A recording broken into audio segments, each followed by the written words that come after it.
It's been 11 months since the devastating floods damaged PASACAT Dance Studio. Since then, they have moved back in, but they say they still have a lot of work to do.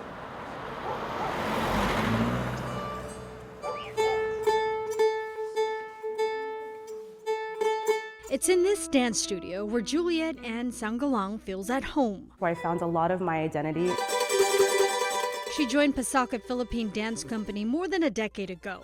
And in that time, she's learned a lot about herself, her Filipino culture, and her community's strength, especially as the company has had to pick up the pieces after several storms have flooded their studio.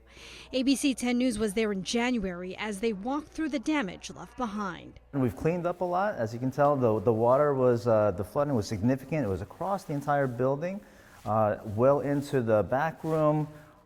We were able to clean up. We've patched up the walls inside the bathroom and our kitchen.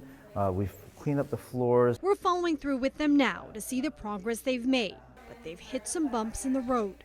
The plan was to rebuild, making adjustments to protect the studio from future flooding.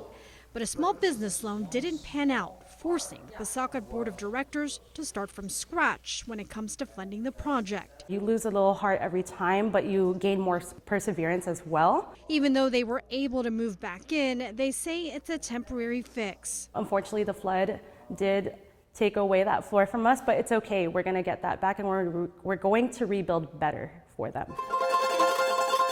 They're hoping the community will help them continue with their mission by participating in their largest fundraiser of the year, their Parole Festival, which will be held on Saturday, December 7th at Eastlake High School in Chula Vista. The event starts at 2 p.m.